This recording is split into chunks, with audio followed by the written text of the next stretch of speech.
Video को pause करके पहले अटेम्प्ट करो। अगर ये सॉल्व हो जाता है तो बड़ी अच्छी बात है, नहीं सॉल्व तो मैं इसको सॉल्यूशन दे रहा हूँ, आप इसको पहले खुद अटेम्प्ट करो, नहीं हो तो वीडियो को आगे बढ़ा के देख लेना। तो देखिए क्या मेथड क्या है इसमें। सबसे पहले मैं इस ट्रायंगल को ले रहा हूँ, ट्रायंगल नंबर 1 जो कि OAC है, तो मैं लिख रहा हूँ इन ट्रायंगल OAC।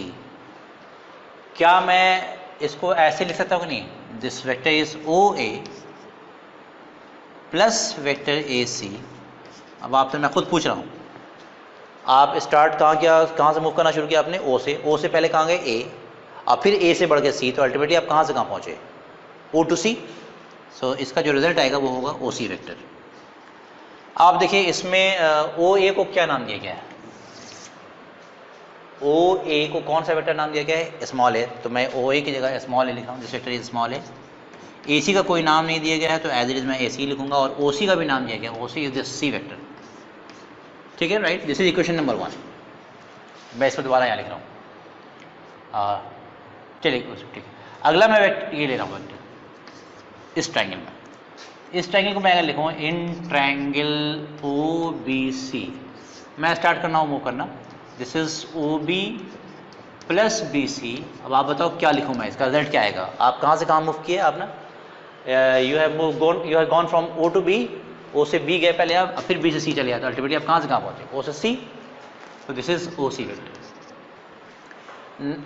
नेमिंग क्या देखिए, O से B वेक्टर को क्या नाम दिया गया है? This is vector B, right. BC का कोई नाम नहीं, इसको BC रहने दीजिए, and OC is again C vector. तो this is equation number 2। Equation number 1 यहाँ पे है, इक्वेशन नंबर 2 यहाँ पे। तो मैं A1 को दोबारा यहाँ लिख रहा हूँ, A vector plus AC is equal to vector C। This is equation number 1, यही था। ठीक है, मुझे रिलेशन चाहिए था ABC के बीच का, क्या रिलेशन है? तो अब आप क्या करोगे, देखो अगर मैं इसको ऐड कर दूँ तो पहले आप ज़रा ये मालूम करो कि BC और AC ये कैसा वेक्टर है। BC का जो डायरेक्शन है वो ऐसे इधर आ रहा है, और AC जो है वैसे है। ठीक है, तो आप ये मुझे बताओ कि इन दोनों का मैग्नीट्यूड सेम है या नहीं? बोलेगा हाँ, लेकिन कैसे? तो आप कहेगा इस पॉइंट की वजह से। C जो है, ये वाला C, ये AB का मिड पॉइंट है, यानी उसने इस लाइन को हाफ ऑफ बांट दिया। हाफ बांटने मतलब ये लेंथ और ये लेंथ सेम हो गया, बिकॉज क्वेश्चन में दिया हुआ था C is the mid point of AB। तो मिड पॉइंट होने का मतलब दोनों लेंथ सेम हो गया, मैग्नीट्यूड आर सेम। अब डायरेक्शन देखिए, डायरेक्शन क्या है? इसका है इस साइड और इसका इस side, they are opposite. That means कि AC vector and BC vector they are equal and opposite, और मैं उन दोनों को यहाँ ऐड कर रहा हूँ। तो जब आप दो इक्वल और अपोजिट वेक्टर्स को ऐड करते हो तो उनका रिजल्ट क्या आता है? 0। बताया था हमने, whenever you add two equal and opposite vectors like this, ऐसे हो या ऐसे हो, जब भी दो इक्वल और अपोजिट वेक्टर्स को आप ऐड करोगे तो उसका रिजल्टेंट क्या मिलेगा? उसका वेक्टर सम क्या मिलता है? 0 रिजल्ट। यानी उसका कोई इसमें कॉन्ट्रीब्यूशन नहीं है, तो ये 0 हो गया अल्टीमेटली। तो बचा कैसा? इस साइड आपको बचा B प्लस A, और इस साइड बचा आपको 2C। तो ये आंसर हो गया, यानी answer is A plus B is equal to 2C। तो this is the relation. Clear है? आसान है। चलिए इसके आगे, अब ये हेड टेल मेथड खत्म हो गया। इसमें क्वेश्चन भी कुछ बहुत हल्के हल्के क्वेश्चन आते हैं, मैंने देखा करा दिया। अब असल चीज़ जो पढ़े जा रहे हैं हम लोग, अब analytical method of addition of vectors पढ़ने जा रहे हैं। तो सबसे पहले मैं पढ़ने जा रहा हूँ यहाँ पे पैरेललोग्राम लॉ ऑफ एडिशन। लिख लीजिए, this is parallelogram law of addition, addition of two vectors, basically parallelogram law of addition of two vectors. ये लॉ क्या है पहले मैं वो लिखा दूँ, फिर उसको आगे एक्सप्लेन कर दूंगा मैं। ये कहता क्या है कि if A and B are the two vectors which are represented by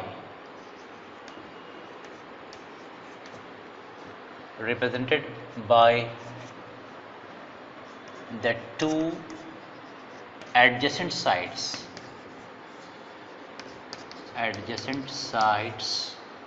of a parallelogram, then पहले मैं लिखा दे रहा हूँ स्टेटमेंट, फिर उसके बाद समझाऊंगा मैं।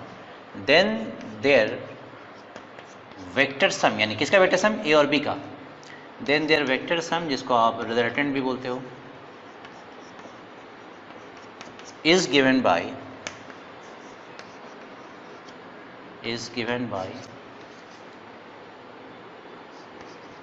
that diagonal of the parallelogram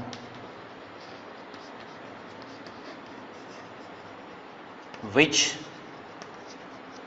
passes through the common tail of the two vectors, which passes through the common tail of the two vectors. अब ये क्या बता रहा है मैं समझाने जा रहा हूँ, फिगर से मैं क्लियर कर दूंगा, इसको मैं यहाँ स्पेंड कर रहा हूँ।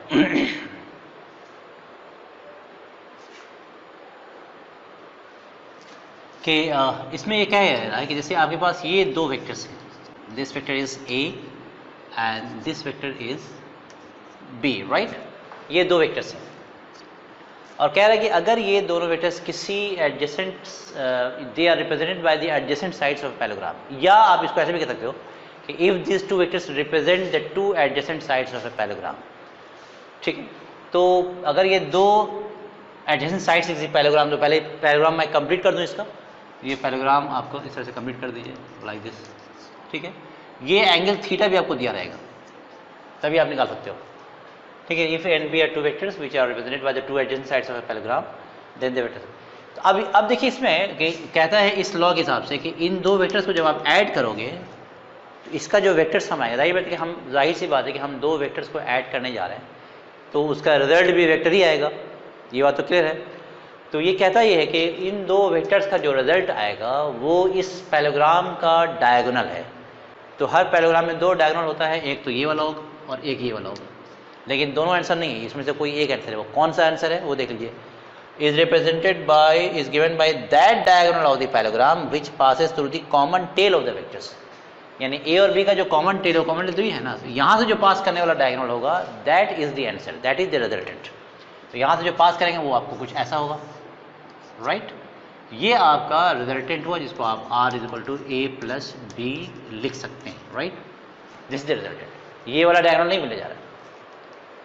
तो ये तो हो गया, ये आपका जो लॉ है, लॉ के हिसाब से ये फिगर बन गया। अब मेरा टास्क क्या है कि भाई ए बी तो दिया रहेगा, उसका मैग्नीट्यूड दिया रहेगा, वो डायरेक्शन भी गिवन है, उसके बीच का एंगल भी आपको गिवन है। How are you going to find out their resultant, ये ऐसा क्वेश्चन है। मुझे वो फॉर्मूला चाहिए कि भाई अगर मुझे ए बी और थीटा दे दिया जाए तो हम कैलकुलेट कर करके उसकी रिजल्ट, उसका जो सम होगा मैं बता सकूँ, ये मुझे चाहिए। तो देखिए मैं इसको सॉल्व करने जा रहा हूँ। यानी इसमें गिवन क्या क्या होगा, वेक्टर ए दिया जाएगा आपको, वेक्टर बी भी दिया रहेगा और इसके बीच का एंगल थीटा भी आपको दिया रहेगा। These things are given to you. और पूछेगा क्या, रिक्वायर्ड क्या है, मैं लिख दे रहा हूँ। रिक्वायर्ड में है कि भाई आप अल्टीमेटली इसका रिजल्टेंट निकाल दें, बस r = a+b, यही मुझे चाहिए। लेकिन चूँकि रिजल्टेंट एक वेक्टर है तो उसमें मैग्नीट्यूड भी होता है और डायरेक्शन भी होता है। तो इसके निकालने का मतलब ये हुआ कि इसका मैग्नीट्यूड भी निकालिए, जिसको आप ऐसे लिख सकते हो mod a+b, है ना, इसके मैग्नीट्यूड पर। इसको आप मैग्नीट्यूड लिखोगे तो आप ऐसे लिखोगे। और जाहिर सी बात है कि इन दोनों का मैग्नीट्यूड, यानी जो रिजल्ट आपको मिला है उसका मैग्नीट्यूड है क्या। अगर मैं नेमिंग कर दूँ इस पॉइंट्स की, तो ज़रा बताइए कि इस वेक्टर का जो रिजल्ट होगा उसका लेंथ कहाँ से कहाँ तक है, OC। तो अल्टीमेटली मुझे इसका लेंथ OC निकालना। मैं अभी जस्ट मैग्नीट्यूड की बात कर रहा हूँ, मैग्नीट्यूड है इसलिए हमने वेक्टर साइन नहीं दिया है। और R वेक्टर बेसिकली इसको आप वेक्टर से शो कर सकते हो, OC वेक्टर। R वेक्टर कैसा वेक्टर है, OC वेक्टर है। तो चूंकि ये वेक्टर है जो इसका मैग्नीट्यूड भी होना चाहिए, डायरेक्शन भी होना चाहिए, तो मैग्नीट्यूड के लिए मुझे OC का लेंथ निकालना होगा, यानी यहाँ से यहाँ तक का लेंथ क्या होगा। A का लेंथ मुझे मालूम होगा, B का भी लेंथ मुझे मालूम होगा, बिकॉज ये वेक्टर सी दिए हुए होंगे और उनके बीच का एंगल थीटा भी दिया हुआ होगा। लेकिन मुझे इनको ऐड करके मुझे इसका लेंथ चाहिए, और ये जो एंगल बनाएगा, ये वाला एंगल अल्फा इसको मान लेता हूँ, तो ये भी मुझे चाहिए। तो ये दो चीज़ें मुझे निकालनी है, OC का लेंथ क्या होगा ये निकालना है, और अल्फा की वैल्यू क्या होगी ये भी निकालनी है। बिल्कुल क्लियर है। तो चलिए हम इसको सॉल्व करते हैं। It's very easy to obtain this result, लेकिन आप समझें ज़रा से इसको। तो सबसे पहला स्टेप क्या है कि आप इसको एक्सटेंड करें ऐसे, और यहाँ से एक परपेंडिकुलर ड्रॉप कर दीजिए। दिस पॉइंट इज से D, ये 90 डिग्री पर है, ठीक है। अब मैं आपसे एक कुछ क्वेश्चन पूछ रहा हूँ। ये जो साइड है, यानी AC या CA जो भी बोलिए, तो AC साइड OB के पैरेलल है या नहीं। तो पैरेललोग्राम में अपोजिट साइड जो होता है वो सेम होता है, उसका डायरेक्शन भी सेम होगा आप देखोगे, और उसका मैग्नीट्यूड भी सेम होता है, पता ही आपको। दैट मीन्स जो ओ बी लेंथ है this is equal to A C. Clear है बिल्कुल? ओ बी का जो लेंथ होगा वही ए सी का लेंथ होगा। तो ओ बी का लेंथ बी दिया हुआ है मैग्नीट्यूड वाइज, तो इस वाले लेंथ को भी हम बी मान सकते हैं। क्लियर हो गया? अब दूसरी चीज़, यानी इसका लेंथ बी है। दूसरी चीज़ की एंगल ज़रा बताओ मुझे, एंगल मैं यहाँ पूछ रहा हूँ, एंगल बी ओ सी, सॉरी बी ओ ए, एंगल बी ओ ए, ये तो थीटा दिया हुआ है। आपसे पूछा जा रहा है angle C O C A D, ये एंगल कितना होगा? ये angle, that means I am asking you this angle, वो एंगल क्या होगा? चेक करके बता दें आसानी से, क्या अल्फा होगा या थीटा? ऑब्वियसली ये थीटा होने जा रहा है। क्यों? क्योंकि ये दो पैरेलल साइड है कुछ, उसको आप ऐसे समझेंगे। मैं यहाँ ड्रॉ कर दे रहा हूँ, यहीं पे ड्रॉ कर रहा हूँ, कुछ इस टाइप के। ये दो साइड है, this is O B and this is A C, right? तो जो एंगल ये थीटा है तो ऑब्वियसली ये भी क्या होगा? थीटा ही होगा। तो दिस इज ऑल्सो थीटा, मैं इसको थीटा लिख दे रहा हूँ। क्लियर हो गया बिल्कुल? अब आप देखो, ये जो एक ट्रायंगल हमारे पास आया है, this is the right angle triangle. कौन सा? A D and C, A D and C, this is right angle triangle.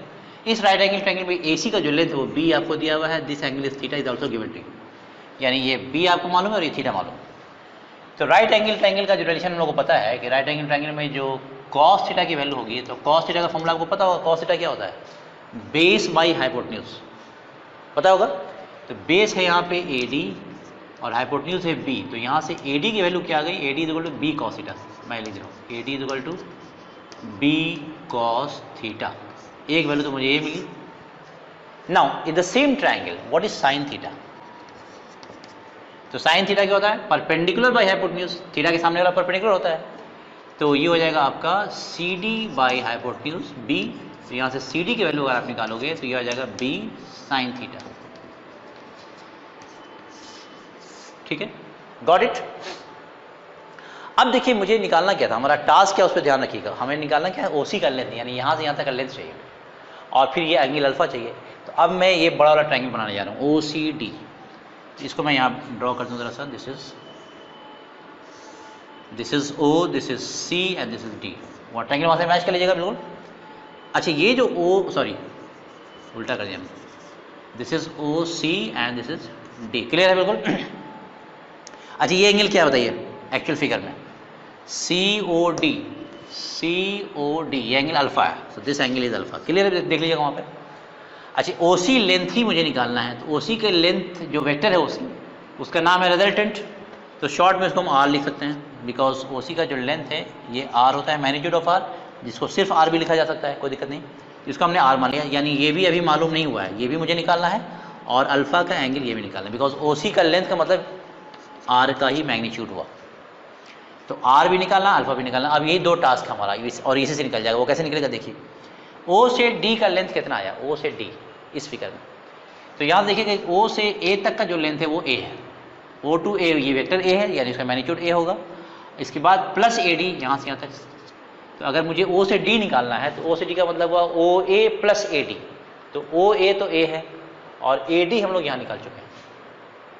तो ओ से डी का जो लेंथ होगा वो टोटल आप ऐड कर लो वहाँ से, तो ये वैल्यू यहाँ से यहाँ तक क्या आ गई? ए तो यहाँ से यहाँ तक हुआ, अब प्लस ए डी की वैल्यू ये आ गई, यानी A plus B cos theta. Clear है? और ये सी डी है, सी डी की वैल्यू यहाँ आ चुकी है, इसको आप यहाँ लिख दो, this is B sine theta. Clear? अब ये ऑब्वियसली राइट एंगल ट्रायंगल है, जिसका बेस मालूम हो गया, परपेंडिकुलर मालूम हो गया, तो क्या हाइपोटेन्यूज नहीं निकलेगा? आराम से कर सकता है। रिलेशन क्या है? हाइपोटेन्यूज का square is equal to base square plus perpendicular square, या perpendicular square plus base square, जैसे भी कीजिए, एक ही बात है। ठीक है? तो अभी मैं इसको एक्सपेंड करने जा रहा हूँ, ये A plus B whole square पे तोड़ दिए इसको, तो क्या हो जाएगा? A square plus 2ab cos theta plus B square cos square theta, अब प्लस इसका क्या आएगा? B square sine square theta. Right? इसके बाद क्या होगा? ये मैं इसको थोड़ा इरेज कर दूँ।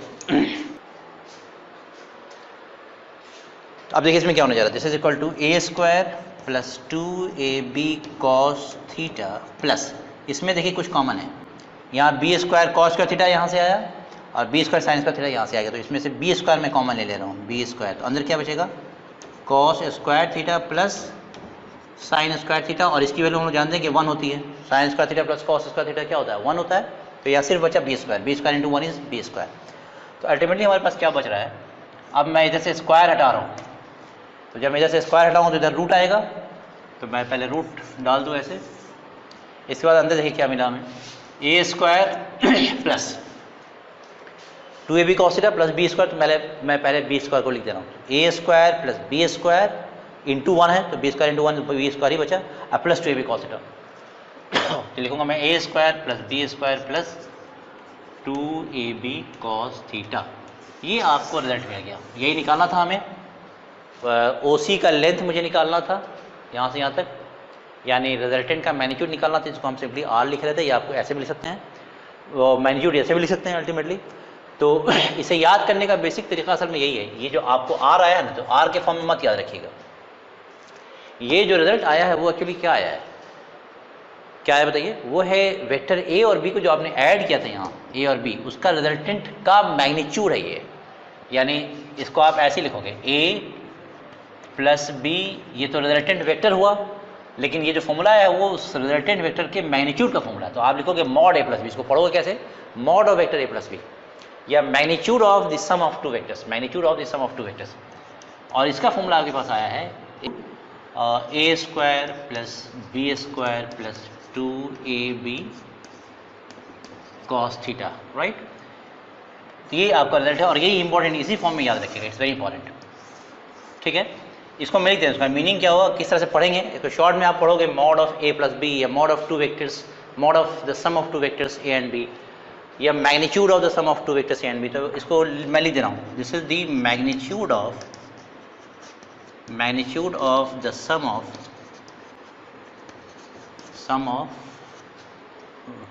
To vectors A and B. तो आप इसको याद कैसे रखोगे, mod of A plus B is equal to under root A square plus B square plus 2ab cos theta, या mod of vectors a plus vector b is equal to under root A square plus B square plus 2ab cos theta. इसमें ये जो angle है वो भी आप समझ लीजिए, ये क्या कौन सा एंगल होगा, this is the angle between the vectors being added, यानी जिन दो वेक्टर्स को आप ऐड कर रहे हो वो उनके बीच का एंगल होगा। तो ये चूंकि आप ए और बी को ऐड कर रहे हो तो यहाँ पे थीटा उसके बीच का होगा, अगर आप सी और डी को ऐड करेंगे तो एंगल उसके बीच का लेंगे, ना कि एक और बी का।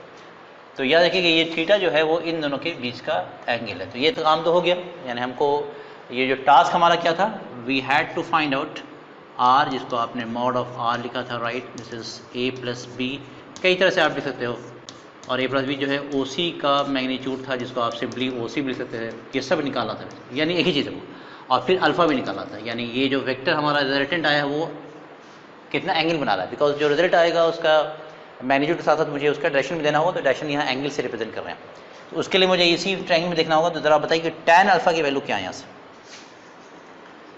tan alpha is how much, tan alpha is perpendicular by base, तो आप लिखोगे b sine theta by a plus B cos theta. अब जाइए बताइए कि ये जो वैल्यू आप निकालोगे, अगर ये वेल नोन वैल्यू आती है, फॉर एग्जाम्पल मान लीजिए कि tan अल्फ़ा की वैल्यू आ जाती है कैलकुलेट करने के बाद 1/√3, तो हम सब लोग जानते हैं कि tan अल्फ़ा 1/√3 कब होता है, किस एंगल के लिए, alpha is equal to 30 degree, तो वहाँ पे सीधा हम लोग लिख देंगे alpha is equal to 30 degree. For example मैं लिख दे रहा हूँ कि अगर मान लीजिए किसी केस में सॉल्व करने पर अगर if tan alpha comes out to be 1/√3, अगर ऐसा हो जाए, यानी आपने इसको सॉल्व किया और ये वैल्यू आ गई 1/√3, तब आप अल्फ़ा की वैल्यू जानते हो तो सीधा लिख देना alpha is equal to 30 degree. लेकिन अगर tan अल्फ़ा की वैल्यू अननोन आ जाती है, फॉर एग्जाम्पल आ जाए tan alpha is equal to 2, तो आप अल्फ़ा की वैल्यू नहीं बता सकते, तो वैसे केसेस में आप क्या लिखेंगे, tan alpha is equal to tan inverse b sine theta by a plus B cos theta, right. इसमें भी वो चीज़ इंपॉर्टेंट है कि अल्फ़ा कौन सा एंगल है, ये ध्यान रखिएगा, अल्फ़ा कौन सा एंगल है।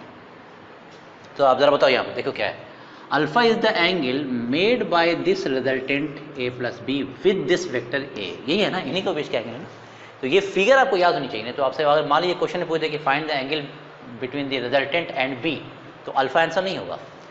तो मैं यहाँ लिख दे रहा हूँ alpha is the angle made by resultant A plus B with, किसके साथ है रिजल्टेंट का एंगल अल्फा, विथ ए के साथ है। ये रहा ए प्लस बी और ये रहा ए, इसके बीच का एंगल अल्फा है। अगर क्वेश्चन में पूछ दे कि find the angle between resultant and B, तो उसके लिए मैं एक एंगल दे दे रहा हूँ। ये एंगल अगर आप इसको बीटा बोल दो, तो बीटा किसके किसके बीच का एंगल है, रिजल्टेंट का बी के साथ, ये एंगल। तो उसके लिए तरीका क्या है कि आप जस्ट ए और बी को इंटरचेंज कर दो। एक तरीका तो ये कि जैसे हम लोग जानते हैं कि यहाँ पे अल्फा और बीटा को ऐड करोगे तो क्या आएगा, alpha plus beta is equal to theta. तो यहाँ से बीटा आप निकाल सकते हो, theta minus alpha. Theta question में दिया रहेगा, अल्फा आपने यहाँ निकाल लिया है, तो थीटा माइनस अल्फा से भी बीटा निकाल सकते हैं। लेकिन एक दूसरा तरीका यह है कि आप इसमें ए और बी को इंटरचेंज कर दो, यानी tan beta will be given by A sine theta divide by B plus A cos theta. तो जस्ट आप इंटरचेंज कर दोगे तो वो एंगल बीटा आपको मिल जाएगा, ठीक है। यानी यहाँ लिख दे रहा हूँ बीटा कौन सा एंगल है, angle made by the resultant A plus B with, किसके साथ, ए या बी के साथ, B, right, this is B. तो ये आपका सब था, यानी parallelogram law of addition complete हो गया। अब इसको यूज़ करके आप किसी भी दो वेक्टर्स के बीच, दो वेक्टर्स का आप एडिशन कर सकते हो, उसकी वैल्यू इसके थ्रू मालूम होगी, और एंगल आप अल्फा, टैन अल्फा या टैन बीटा के रिलेशन से आप आसानी से निकाल सकते हैं। तो फिर इस पर कई सारे क्वेश्चन हम लोग करेंगे, बहुत अच्छे अच्छे क्वेश्चन मैं कराऊंगा इस पर।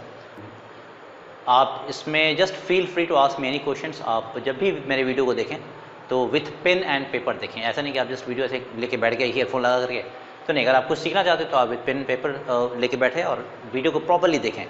जो पॉइंट लगे आपको इंपॉर्टेंट उसको नोट करें। जो टास्क मैं देता हूँ इसमें, जो क्वेश्चन मैं सॉल्व करता हूँ, जो भी प्रॉब्लम, तो उसको पूरा सॉल्यूशन मत दीजिए तुरंत वीडियो में। आप उस वीडियो को वहीं पॉज किया कीजिए, जैसे मैं क्वेश्चन कंप्लीट करूँ वीडियो को पॉज कीजिए, उसके बाद उस क्वेश्चन को खुद ही अटेम्प्ट करें, आप अपने से सॉल्व करें उसको आसानी से। जब वो सॉल्व नहीं होता वीडियो को आगे बढ़ा के उसका सॉल्यूशन देखें। आप जब खुद अटेम्प्ट करोगे ना, तो इससे होगा कि आपके अंदर खुद वो प्रॉब्लम सॉल्विंग स्किल डेवलप होगी। अगर आप सीधा सॉल्यूशन पे आ जाओगे तो वो स्किल आपकी डेवलप होने नहीं जा रही है, फिर एग्जामिनेशन में प्रॉब्लम होती है। आप हर चीज़ का सॉल्यूशन फिर एग्जाम में भी खोजोगे, यार कोई बता देता मैं कर लेता इसे। तो ये स्किल आपको खुद डेवलप करनी है। तो जो भी मैं क्वेश्चन यहाँ कराऊँ बोर्ड पर या कोई टास्क दूँ, आप उसको खुद से करने की कोशिश करो पहले। जब नहीं हो तो आप हमसे कमेंट बॉक्स में जाके पूछ भी सकते हो। एक चीज़ मैं और आपको यहाँ बता दूँ, एक ट्रायंगल आप चाहो तो यहाँ पे नोट कर लो एंगल्स के लिए। वैसे तो this angle, if suppose this is 37 degree and this is 53 degree and this is 90 degree, so you can just remember this triangle 3 4 5। इससे आपको फायदा क्या होगा कि अगर आपको कहीं जरूरत पड़ गई sin 37 की वैल्यू निकालने के लिए, तो आप डायरेक्टली लिख सकते हो। अगर ये ट्रायंगल आपको याद हो तो 3 4 5 ट्रायंगल बहुत कॉमन ट्रायंगल है पाइथागोरस थ्योरम में, 3 4 5। तो यहाँ से sin 37 क्या होगा, sin 37 will be perpendicular by hypotenuse, so this is 3/5, और ये वैल्यू होती है 0.6 के आसपास, very close to 0.6। Similarly, cos 37 क्या होगा, cos 37 is base by hypotenuse, this is 4/5। Similarly, you can find out sin 53. So sin 53 is perpendicular by hypotenuse, so this is 4/5, and cos 53 will be cos 53 is base by hypotenuse, so this is 3/5। And similarly, you can find out tan 37, cot 37, everything। तो इस triangle को आप याद रखेंगे, मैं इसका use करूंगा अभी। वैसे we are going to do one problem based on parallelogram law of addition. Look, if A is equal to 30 meter 20 degree north of east, right, and B is equal to 40 meter 70 degree north of west, then find their resultant। यानी इन दोनों का सम निकालना है आपको, और जिस तरह से हमने क्वेश्चन मेंशन किया है उस तरह से आपको आंसर देना होगा। यानी what is the magnitude of the resultant and what is the angle. तो आप वीडियो को पॉज करके इस क्वेश्चन को सॉल्व करें, पर अटेम्प्ट करें। मैं अभी इसका सॉल्यूशन दूंगा थोड़ी देर बाद। आप वीडियो को यहाँ पे पॉज कर लें and try to attempt this question, right. तो आइए इसका सॉल्यूशन देखते हैं हम लोग क्या होता है, ठीक है। Let's see. So first of all, let's draw these two vectors।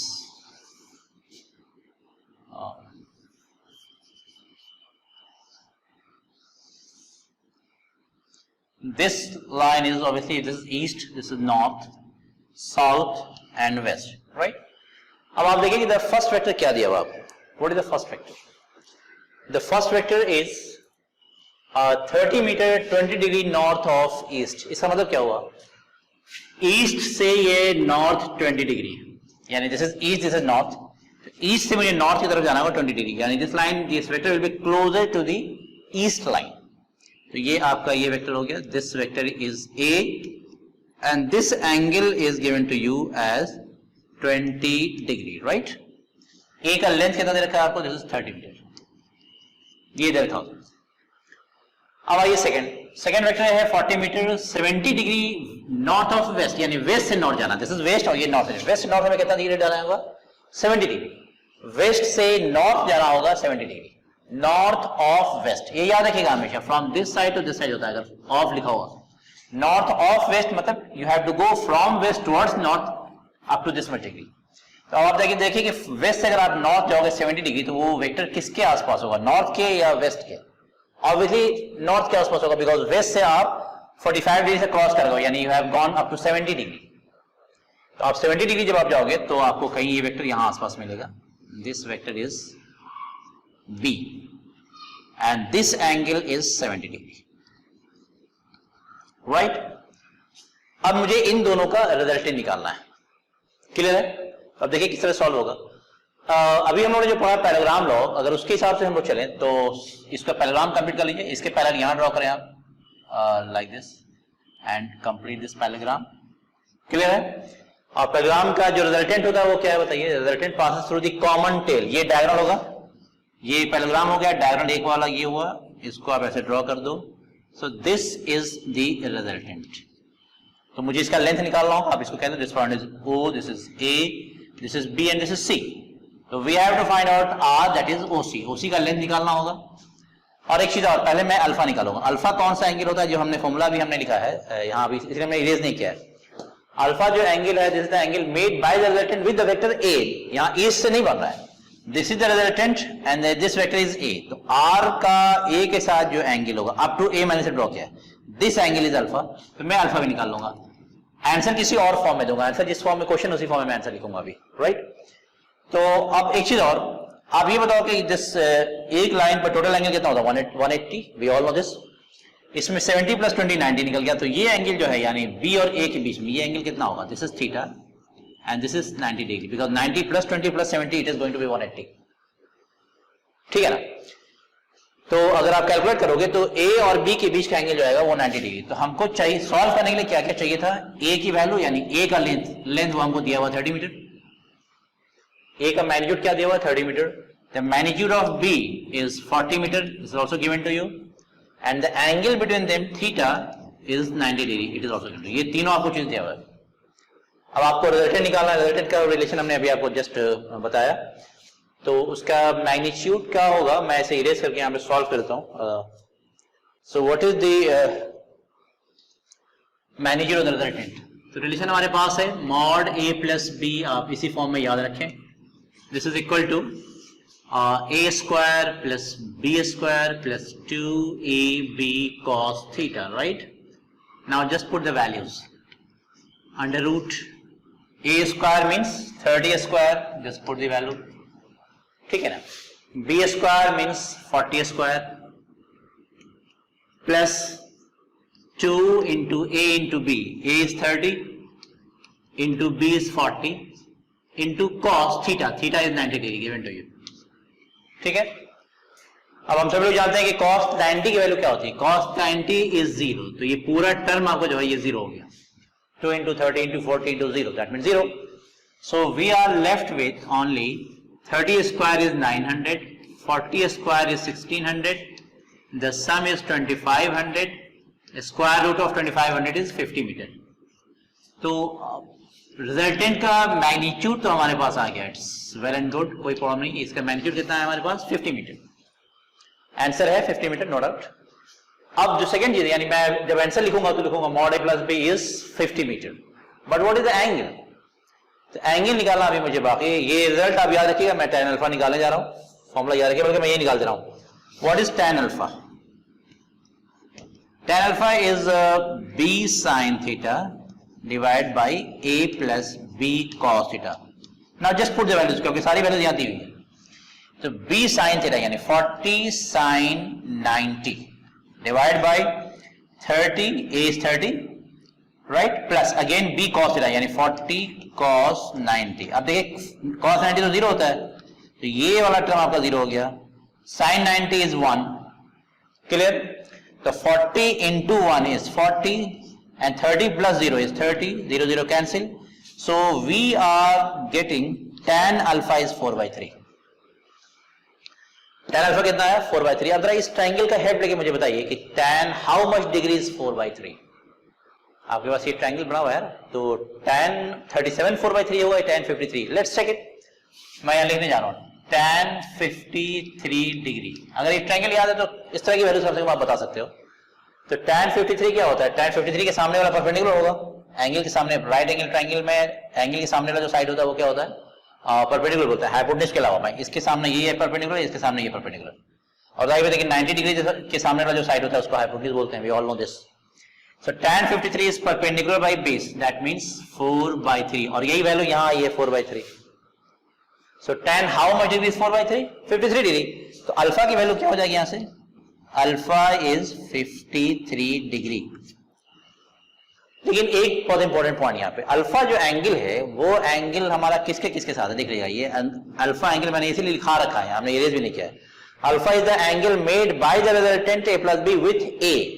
So this was our resultant. अब मैं इसको मिटा दे रहा हूं, जो 90 डिग्री में ड्रॉ किया था इसको हटा दीजिए. तो अल्फा एंगल जो है, alpha is the angle made by the resultant, this is the resultant with a and this was vector a. ये एंगल आपका अल्फा है and it has come out to be 53 degree. अब obvious है कि अगर मैं इस वेक्टर का एंगल अगर a से 53 है तो नॉर्थ से कितना होगा? तो नॉर्थ में ये 20 डिग्री मुझे और ऐड करना होगा. Isn't it? So, तो अब आपको अगर कहा जाए कि भाई इस वेक्टर का एंगल ईस्ट लाइन से बनाइए, तो ईस्ट से कितना होगा? 20 डिग्री प्लस 53 डिग्री. क्लियर है बिल्कुल? तो इसका आंसर आप क्या लिखोगे? It's quite easy. So the answer is a plus b. मुझे यही निकालना था. आप कहा गया था कि फाइंड द रिजल्टेंट. रिजल्टेंट मतलब आपसे कहा गया था कि a प्लस b आप निकाल के बताएं कि इसकी वैल्यू क्या होगी. और a प्लस b वेक्टर होगा तो उसका मैग्नीट्यूड भी होना चाहिए, उसका डायरेक्शन भी होना चाहिए. तो मैग्नीट्यूड हमारा कितना है? 50 meter. So we will write down 50 meter and the angle is 53 degree plus 20 degree है ना. मैं लेने जा रहा हूं 53 डिग्री प्लस 20 डिग्री, ये आपका 73 डिग्री आया फ्रॉम ईस्ट, यानी नॉर्थ ऑफ ईस्ट सबको आप बोलेंगे. So we will write down this is 73 degree north of east. इसी का एक और आंसर हो सकता है अगर आप उसको दूसरे कोऑर्डिनेट के हिसाब से देखें. आपका रिजल्टेंट क्या आया है? This was east, this was north, और ये कुछ आया है आपका resultant, this was a plus b. और यहां से आपका एंगल आया है ईस्ट से आया ये 73 डिग्री, जो हमने यहां लिखा है 73 डिग्री नॉर्थ ऑफ ईस्ट. अब आप ये बताइए कि एक कोऑर्डिनेट तो 90 डिग्री का होता है, ये पूरा 90 होती है, एंगल कितना बचा आपका? This is 17 degree, because 73 plus 17 is 90. तो इसी को आप इस तरह से, ये आंसर ऐसे भी लिखा जा सकता है कि this is 50 meter and 17 degree east of north. North of east का मतलब you have to go east से नॉर्थ. अगर इस तरह से लिखा होगा तो आपको कहां जाना होगा? ईस्ट से नॉर्थ जाना होगा 73 डिग्री. तो ईस्ट से नॉर्थ हम 73 जाए, लेकिन अगर नॉर्थ से ईस्ट आना होगा तो we have to write down like this. तो this is 17 degree east of north. तो ये क्वेश्चन था और मैं क्वेश्चन कराऊंगा काफी, क्योंकि इसमें अच्छे अच्छे क्वेश्चन आते हैं. आप इसको उतार लें and let's do another problem. Problem is, बल्कि इसको मैं डिराइव करूंगा, एक तरह का क्वेश्चन भी होगा कि if two vectors a and b have same magnitude, if two vectors a and b have same magnitude but the angle between them is theta, but the angle between them is theta, then find their resultant. ये भी question है, आप इसे video को pause करके इसको solve करें, कोशिश करें, अटेम्प्ट करें, फिर मैं इसका सॉल्यूशन देता हूँ थोड़ी देर बाद. तो आइए इसको सॉल्व करते हैं, इस क्वेश्चन को. मुझे उम्मीद है आप लोगों ने अटेम्प्ट किया होगा. देखिए क्या सॉल्यूशन इसका आता है. क्वेश्चन क्या है, if two vectors A and b have same magnitude but the angle between them is theta. तो वेक्टर्स हम लेते हैं. चलिए, this vector is A and this vector is B. तो these are the two vectors और दोनों का magnitude question के हिसाब से क्या कह रहा है वो सेम है. तो मैं मैग्नीट्यूड को इस तरह से लिखूंगा कि मॉड ऑफ ए, जिसको आप ए भी लिख सकते हो, एंड मॉड ऑफ बी, जिसको आप बी लिखोगे. तो क्वेश्चन के हिसाब से A is equal to B, ये दिया हुआ है. The magnitude are same and the angle between them is theta. It's given to you and now we are asked to find out their resultant. तो अभी हम लोगों ने पढ़ा है पैरेललोग्राम लॉ ऑफ एडिशन. तो उसके हिसाब से इसको किस तरह से सॉल्व करेंगे, कैसे रिजल्ट निकालेंगे. तो first of all you have to complete the parallelogram. तो आप इसके साइड ये पैरेलल साइड ड्रॉ कीजिए, इसको ड्रॉ कर लीजिए. This is O point A B and C. Obviously the resultant is this, हम लोग पढ़ चुके हैं. तो this is A plus B resultant and सब दिस एंगल इज अल्फा, जो हम लोग लेते चले आ रहे हैं. तो ये दोनों चीजें मुझे निकालनी है. What is the resultant and what is the angle made by the resultant. So these are two questions. अब देखिए, हम लोग के पास रिलेशन ऑलरेडी है, हम लोग पढ़ चुके हैं कि मॉड ए प्लस बी क्या होता है. ए प्लस बी निकालने का मतलब क्या होगा कि आपको उसका मॉड भी निकालना है. अगर ऐसे कह दिया जाए कि भाई जस्ट फाइंड आउट दिस, तो मतलब ये कि इसका मैग्नीट्यूड भी चाहिए मुझे और एंगल क्या बना रहा है वो भी आप मुझे निकाल के दे दें. तो मॉड ए प्लस बी जो हम लोगों ने डिराइव किया था, फॉर्मूला जो हम लोग के पास आया था वो क्या था. This is A square plus B square plus 2ab cos theta. This was the relation. अब देखिए मैं इसको सॉल्व करने जा रहा हूँ मॉड ए प्लस बी के हिसाब से. So a square is obviously a square, a में तो कोई प्रॉब्लम नहीं है. लेकिन इस क्वेश्चन के हिसाब से बी का मैग्नीट्यूड भी ए के बराबर ही है. The magnitude of b is also equal to a. तो we can also write down a in place of b, यानी बी की जगह हम लोग ए लिखेंगे. तो B square means a square. क्यों? Because b and a are same in magnitude और यहाँ मैग्नीट्यूड यूज हो रहा है. अगेन दिस इज 2a, फिर यहाँ b आ गया, b की जगह मैं फिर दोबारा a लिखूंगा because b is equal to a and then we have cos theta. Clear? कोई प्रॉब्लम नहीं है. Now this a square plus a square is 2a square plus this is again 2a square, लेकिन यहाँ cos theta भी है multiplication में. This is 2a square cos theta. Clear? अब आप इसमें 2a स्क्वायर अगर कॉमन ले लें, ये हो जाएगा 2a square 1 plus cos theta. Right? ये रिलेशन अभी आया हमारे पास. देखते जाइए क्या होने जा रहा है. Now in trigonometry 1 plus cos theta की रिलेशन आपको याद होनी चाहिए. क्या है? सो 1 plus cos theta is 2 cos square theta by 2. ये रिलेशन आपको याद होना चाहिए. एक दो रिलेशन मैं और लिख रहा हूं, जहां आएगा उसको आप समझिएगा. 1 माइनस cos थीटा क्या होता है? This is 2 sin square theta by 2. Right? जहां जहां जैसे रिलेशन आएगा मैं इसको यूज करूंगा. तो अब मैं इसको दोबारा लिखने जा रहा हूं. दिस इज इक्वल टू, यहां मैं लिख रहा हूं, this is under root 2a square 1 plus cos theta is 2 cos square theta by 2. So this is 2 into 2 4 a square into cos square theta by 2. और इसका रूट ले लें. 4 का रूट क्या होगा? This 2 a square under root simply a cos square under root cos theta by 2. ये आपका result है. अब ये एक स्टैंडर्ड रिलेशन है जो हमको याद रखना चाहिए कि वैसे तो हमारे पास फॉर्मूला हमारे पास है ये रिलेशन तो खैर कोई दिक्कत नहीं, हम लोग याद रखेंगे कि mod A plus B is under root A square plus B square plus 2ab cos theta. ये स्टैंडर्ड रिलेशन है. किसी भी दो वेक्टर्स को ऐड करना हो तो you can use this relation, आपको आंसर मिल जाएगा. लेकिन कुछ ऑब्जेक्टिव क्वेश्चंस के लिए आपको स्टैंडर्ड रिलेशन भी याद होना चाहिए, कुछ स्टैंडर्ड रिजल्ट्स भी याद होने चाहिए. वो स्टैंडर्ड रिजल्ट यहाँ क्या है इसके साथ याद रखेंगे कि अगर दो वेक्टर्स का मैग्नीट्यूड सेम होता है तब उसका रिजल्टेंट इतना आएगा 2a cos थीटा बाई 2. तो इसको देखिए किस तरह से याद रखना हम लोगों को कि if mod of a is equal to mod of b, यानी दो वेक्टर्स का मैग्नीट्यूड हमने सेम कर दिया. इस पूरे रिजल्ट को मैं लिखा रहा हूं, जो याद रखना है आपको। If mod A is equal to mod of B, then mod A plus B is 2a cos theta by 2। इस तरह से रिजल्ट आपको पूरा याद होना चाहिए, या आप लिख लें और याद रखें। अब इसके बाद क्या होगा कि जहां भी आगे मैं ऑब्वियसली मैं पढ़ाऊंगा क्वेश्चंस, ये इलेक्ट्रोस्टैट्स में कुछ फोर्सेस ऐड करना हो या कहीं भी अगर दो वेक्टर्स आपको ऐड करना हो, and by the way if they are equal in magnitude, तो आपको इतना लंबा काम करने की जरूरत नहीं। तो इस रिजल्ट को मैं इसीलिए इसको प्रॉब्लम के बजाय मैं इसको क्वेश्चन कहता हूँ। इसीलिए आप इस तरह से याद रखिए, एक स्टैंडर्ड रिजल्ट है जो कि मेरे हिसाब से आपको याद होना चाहिए, बहुत हेल्प करेगा ये अगर आप इसको याद रखें तो, राइट। नेक्स्ट, अब इसका ये जो रिजल्ट हमारा आया था, ये दो वेक्टर का जो रिजल्टेंट आया था, ये एंगल कितना बनाएगा अल्फा। तो अल्फा की वैल्यू क्या होगी ये भी हमें निकालना है। तो अगर आप गेस करो, अगर आपसे कोई कहे कि अगर दो वेक्टर्स हैं दोनों का मैग्नीट्यूड सेम है, राइट, तो उसका रिजल्टेंट जस्ट गेस में आपसे पूछ रहा हूं, उसका रिजल्टेंट उनके एंगल को बाइसेक्ट करेगा या नहीं। एंगल बाइसेक्ट क्यों नहीं करता है? Because of difference in magnitudes of the two vectors. अगर ए और बी का मैग्नीट्यूड सेम नहीं तो ऑब्वियसली किसी ना किसी तरफ इंक्लाइन हो जाता है। जो रिजल्टेंट होता है ना, वो आपका जो जिसका मैग्नीट्यूड ज्यादा होता है उसकी तरफ इंक्लाइन हो जाता है।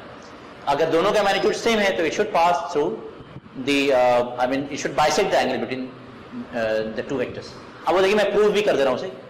तो मुझे अल्फा निकालना है, तो हमारे पास जो फॉर्मूला था tan अल्फा का वो क्या था, देखिए tan alpha was b sin theta divided by a plus b cos theta. This was the relation. आप देख लीजिएगा वीडियो में, इसके पहले मैं जस्ट डिराइव किया था वो। तो tan alpha was b sin theta divided by a plus b cos theta. अब देखिए मैं क्या करने जा रहा हूं, b की वैल्यू a के बराबर है तो मैं लिखूंगा this is a sin theta, कोई प्रॉब्लम नहीं। Again here it is a, या फिर b आ गया, इसको हम लिख सकते हैं a cos theta, b is equal to a। So this is a sin theta divided by a। अगर कॉमन ले लूं, अगर इसमें a कॉमन ले तो क्या बचेगा, this is 1 plus cos theta. आप a कैंसिल कर दीजिए। अब देखिए यहां पर एक रिलेशन और आ रहा है, उसको भी याद रखिएगा। हम लोगों को पता है कि जिसे हम लोगों ने पढ़ा होगा कि sin 2 थीटा जो होता है वो क्या होता है, this is 2 sin theta into cos theta. Clear? sin 2 theta is 2 sin theta cos theta. इसी हिसाब से अगर मैं इस एंगल को हाफ कर दूं, 2 थीटा की जगह यहां थीटा कर दूं, तो हमारे देखिए रिलेशन में क्या है, यहां 2 थीटा था तो यहां थीटा थीटा हो गया। तो यहां अगर थीटा हो जाएगा तो ये क्या हो जाएगा, 2 sin theta by 2 into cos theta by 2।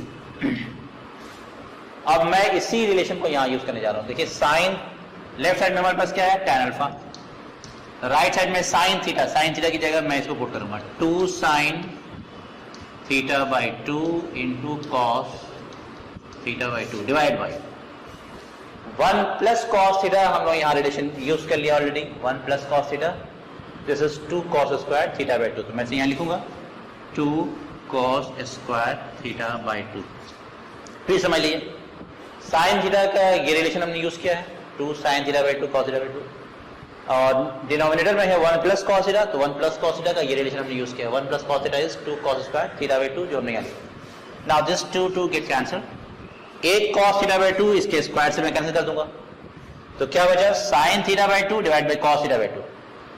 तो sin beta by cos beta क्या होता है, tan बीटा होता है। So on the left side we have tan alpha, and on the right side we have sin theta by 2 divided by cos theta by 2. That means this is tan theta by 2. Sin by cos is tan.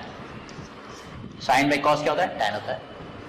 So यहां से क्या मिल गया आपको, alpha is theta by 2। ये theta by 2 क्या हुआ, total angle जो ए और बी के बीच का था थीटा था, और जो अल्फा आया यानी रिजल्टेंट का एंगल ए के साथ आया वो कितना आ गया, दिस इज थीटा बाय 2। तो ये एंगल कितना होगा, थीटा बाय 2 ही होगा। ठीक है, that means if the two vectors which are being added, if they are same in magnitude, then their resultant passes through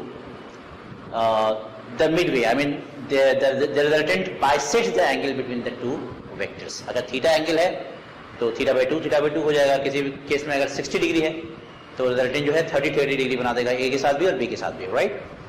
तो ये रिजल्ट आप याद रखिएगा कि if mod A is equal to mod B, then A plus B is 2A cos theta by 2 and the resultant bisects the angle between the two vectors.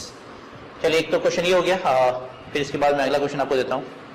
अब ये एक problem और करता हूं मैं, लेट्स सी।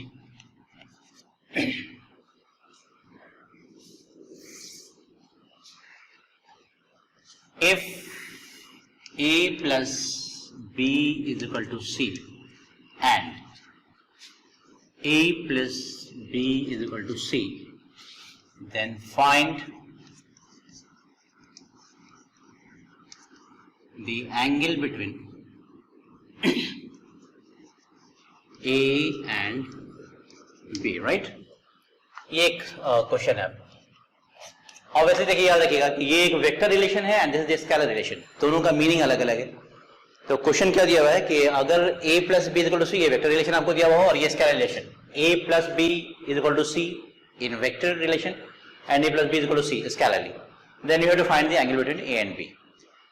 इसको भी पॉज करके आप पहले अटेम्प्ट करें, उसके बाद इसका सोल्यूशन देख लें।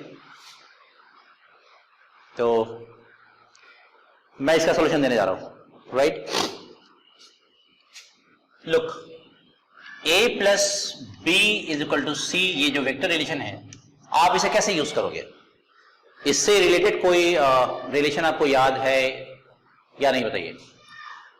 a plus B is equal to C directly वैसे हम यूज नहीं कर सकते जब तक कि आप उसका मैग्नीट्यूड डालें, बिकॉज हमारे पास जो रिलेशन है, जो फॉर्मूला है, वो इसका नहीं बल्कि मैग्नीट्यूड का फॉर्मूला है, और उसमें a और b के बीच का एंगल हम लोग थीटा मान लेते हैं, and that theta we have to find out.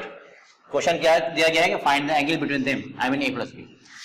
तो if we take modulus of both the sides, तो मॉड a प्लस बी क्या होता है? मॉड a प्लस बी हमारे पास जो रिलेशन है वो आपके पास क्या है, मैं यहां लिख दे रहा हूं। Mod a plus B is equal to under root a square plus b square plus 2ab cos theta, और ये थीटा इन्हीं दोनों के बीच का एंगल है या नहीं, हम लोग को याद है? तो मुझे वही थीटा निकाल के देना है। एक्चुअली इस क्वेश्चन को सॉल्व करके मुझे थीटा निकाल के आंसर देना है। What is the angle between a and b? इस इक्वेशन से क्या मालूम हो रहा है? तो देखिए, यहाँ मॉड a प्लस बी के केस में यहाँ राइट साइड में रूट है। If you want to get rid of square root sign, अगर आप चाहते हैं कि स्क्वायर रूट का साइन हट जाए, तो you have to take square of both the sides, लिख लीजिए। तो स्क्वायर लेने के बाद क्या होगा, वहां से स्क्वायर रूट हट जाएगा। तो लेफ्ट साइड में देखिए हमारे पास क्या आएगा, this will be equal to simply a square plus b square plus 2ab cos theta, and on the right side we have c square. This is equation number 1। Clear? हमने mod लिया, mod लेने से ये formula होता है root a square plus b square plus 2ab cos theta. Root हटाने के लिए हमने स्क्वायर कर दिया बोथ द साइड्स, हमारे पास ये रिलेशन मिल गया। तो ये तो हमारे फर्स्ट इक्वेशन से आ गया यहां से। अब देखिए सेकंड जो रिलेशन है वो स्केलर रिलेशन है, तो हम उसको दोबारा लिखने जा रहे हैं। This is a plus b is equal to c, ठीक है। अब आप इसको क्या करेंगे, इसको भी आप दोनों साइड स्क्वायर कर दीजिए, लेकिन इसमें थीटा नहीं आएगा, ये अलजेब्रा का इक्वेशन है। a plus B whole square क्या होता है, तो आप इसको एक्सपेंड करो तो आप लोग लिखोगे a square plus b square plus 2ab, simply no cos theta because this is scalar relation, algebraic relation, and on the right side you have c square. ये मैग्नीट्यूड का रिलेशन था, इसमें थीटा वाला नहीं आएगा सर। तो अब आप इन इक्वेशन 1 और 2 को सब्ट्रैक्ट कर दें, तो this is minus minus minus minus, c square cancel, a square cancel, b square भी कैंसिल। तो बचा क्या हमारे पास, यहाँ पे प्लस 2ab cos थीटा, यहाँ माइनस 2ab ओनली। तो अगर मैं इसको पहले ऐसे लिख दूं, 2ab cos थीटा यहाँ बचा, और इधर है आपका minus 2ab, and on the right side way है सिंपली 0, तो कैंसिल हो गया।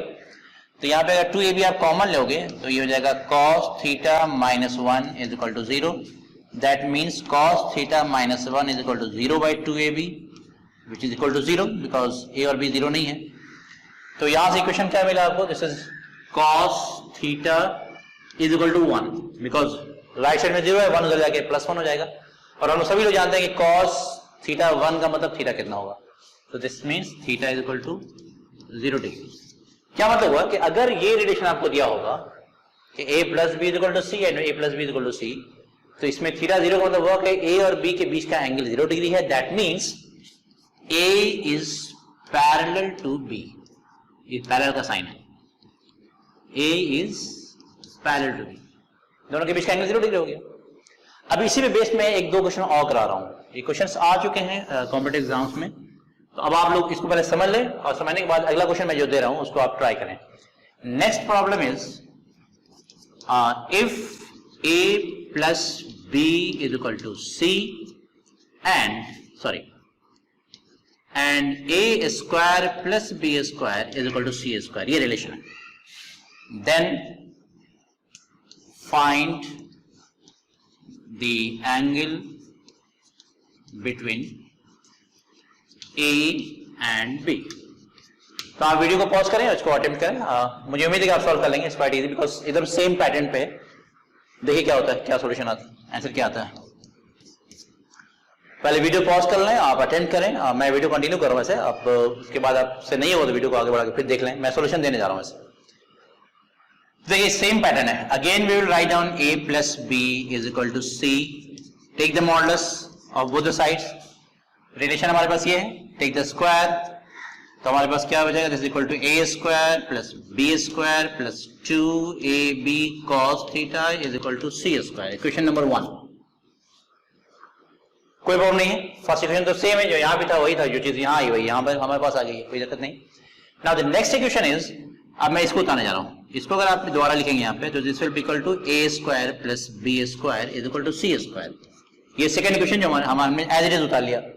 यहाँ हमने स्क्वायर इसलिए किया था कि फर्स्ट इक्वेशन में हमारे पास स्क्वायर आया था, तो सब्ट्रैक्ट करने के लिए मुझे यहाँ स्क्वायर करना पड़ा था. यहाँ ऑलरेडी स्क्वायर दिया हुआ था, उसको फर्दर स्क्वायर करने की जरूरत नहीं. अब आप क्या करें, इसको सब्ट्रैक्ट कर दें.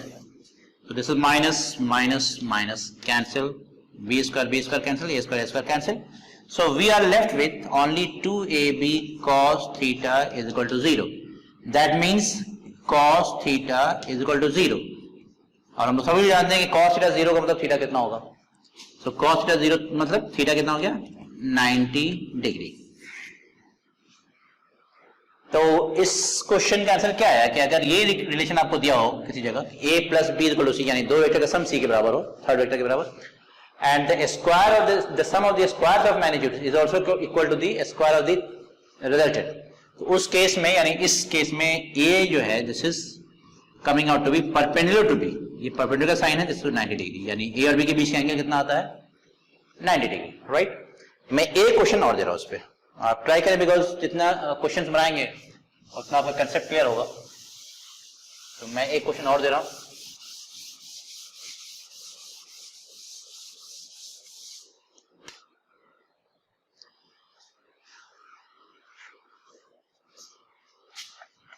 इसको भी आप लोग सॉल्व करें. Second question is, next question, a plus B is equal to C. If a plus B is equal to C and a is equal to b is equal to c, then find the angle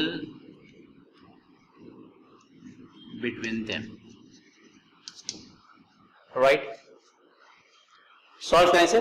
फिर video को आप pause कर लें. Pause करने के बाद इसको पहले अटेंड करें. मैं एक सॉल्यूशन दे दूंगा, आप उसे देख लेंगे. इसे आप सॉल्व करें जब तक. तो आइए इसका सॉल्यूशन देखते हैं. Again we are going to use this equation as it is, जैसे हमने वहां यूज किया था same. a plus B is equal to c. Vector relation है. Take the modulus both the sides, square them on both sides. तो relation आपको क्या मिलेगा, this is equal to A square plus B square plus 2ab cos theta is equal to C square. So this is a relation. अब second equation कैसे use करेंगे, ये हमारा equation number 1 था, जो कि इस इक्वेशन से आया.